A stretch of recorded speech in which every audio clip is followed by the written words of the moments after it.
just yank the battery out? I'm apparently hit my finger on the fan blade. We're just gonna have to stand here till it dies.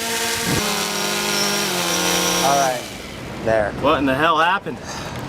There's something wrong with this. It just flies on its own sometimes. So Alex Jones was banned from YouTube. NATO has been basically backing ISIS. From Apple. You realize you're signing on to a system of murder, you little piece of trash? And from Facebook. But the reason there's so many gay people now is because it's a chemical warfare operation. I have the government documents where they said they're going to encourage homosexuality with chemicals. And Spotify. Ooh, I'm for the B-dude. All within the last day.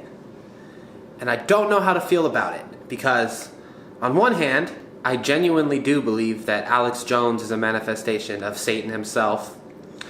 Just a really dumb version. Pseudo-intellectual. And he's responsible for a lot of fake news. Like, I know that term is thrown around, but like legitimately fake news, like saying that Sandy Hook was a hoax, which he did. Sandy Hook, it's got inside job written all over it. Getting dumb people fired up because it's easy.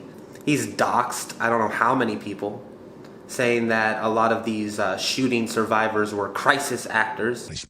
That's kind of what's weird about this, but maybe they did. So I'm sure it's all real. Which is the biggest slap in the face I can imagine. All of those things are true. I understand why these platforms wouldn't want to give him a megaphone. I understand that. However, it kind of feels to me, this is hard to say, I'm about to defend Alex Jones. You really don't know how shitty this feels to do. But it kind of feels like legacy media is trying to reclaim their throne. And they're doing it in the easiest way possible. Like, this is the easiest way out, because you can terminate an account like Alex Jones under the guise of hate speech and things that he's actually responsible for. The UN says if you don't play ball with them, they'll just spray you and shut down your weather. And it seems like you have a valid reason to do so, and you do. But if they really cared about that, wouldn't YouTube have banned Alex Jones, oh, I don't know, months ago when he actually did the thing? Wouldn't Facebook have silenced him when they first announced that they were going to really hammer down on fake news and have people that were fact checkers and you could flag a video for being untrue? All of this is like a year old now and nobody did anything. It's not until now, and it seems the timing is nothing short of predominant. News outlets like Fox and CNN and MSNBC are slowly bleeding in to the internet infrastructure. They're about a decade late to the party, but they're finally figuring it out that this is the new media. This is where we are going. They're figuring it out. And to me, it kind of seems to me like they're starting to snuff out large, independent news aggregators. I believe in the freedom of speech so much that even somebody that I view as my moral antithesis, somebody that I don't agree with anything that comes out of his fat, stupid mouth, I still feel the need to defend him a little bit because it does not seem honest. And I also don't like that it kind of seems like it was a calculated effort, that they all did this at the same exact time. It's almost like a warning, like fall in line or suffer the consequences. And the consequences are dire. They are, you will be banished from the new media. You won't be able to use it at all. I don't know what the solution is, honestly. I don't. Because on the one hand, I do think that he is standing in the way of progress in this country. I do think he's keeping people dumb. What do I do, Lord? Destroy the child. Corrupt them all. This is their plan, people. These are demons. And either sedated with pandering or outraged by nonsense. Sell the baby parts. Arrest the reporters that expose for keeping babies alive. Eat the hospitals with their bodies. Have the Pepsi taste testing systems be based on fetal tissue. All demonic systems. Genetically engineer all the crops. Overthrow creation. More blood. I think he makes the country worse, and the sheer volume of listeners that he has makes it seem like he is credible even though he is not. You scared. However, I still think he should have the right to say it. He shouldn't have the right to dox people. Okay, there's a strike, but he should have the right to say whatever stupid bullshit he wants to say. It's not his fault that there are so many uneducated, stupid people in this country. It's not his fault.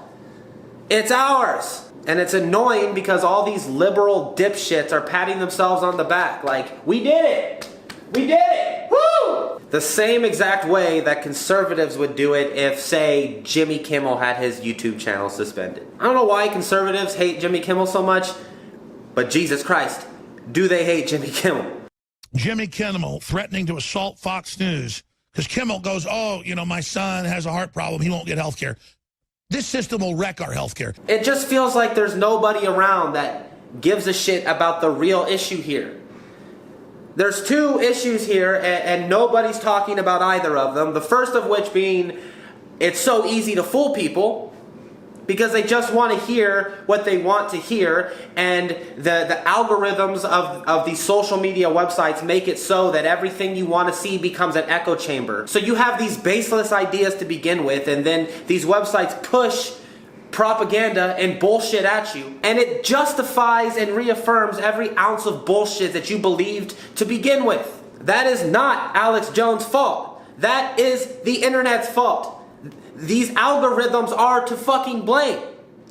Banning Alex Jones isn't going to stop that. It's just going to create a void that somebody else is going to fill. You know how many conservative pundits are just foaming at the mouth right now, waiting to fill that position? And they will. Because now instead of Alex Jones getting stuck in the algorithm and being pushed out to everybody, somebody else is going to. It doesn't fix that problem. Period. And the second problem, and I would argue that this is even more important, is it feels to me like a violation of our freedom of speech and our freedom to a fair press. It seems to me that these tech conglomerates are saying, you have to use us no matter what. You're suckered into whatever we give you, and you will take what we give you. If you're a liberal, here's all of this bullshit. Here's all of this propaganda. If you're a conservative, here's the same thing, just in reverse. Nothing changes. We can't have a single semblance of real dialogue because we're so spiderwebbed due to pandering. That's the problem, is the internet panders to all of us, and it's so vast and intelligent and big that it can pander to every single person in its own unique way. Just based on your browsing habits. Maybe I'm paranoid. Maybe it's just there's been too many situations now where I'll be talking about Coca-Cola, and then the moment I open my fucking Instagram, there's a sponsored ad from Coca-Cola right there. Maybe I'm paranoid because I think my phone is probably always listening to me. Always trying to find companies and brand names and buzzwords that they can then feed me bullshit, hoping that I will either buy something, or if the service is free, that means I am the product that the companies themselves have bought. The days of the Wild West internet are over. They're done. All we have left is whatever they give us. So fuck you, internet, for making me defend Alex Jones. I will never forgive you for this. I feel fucking gross. I'm gonna go take a cold shower. Ah, God, fuck.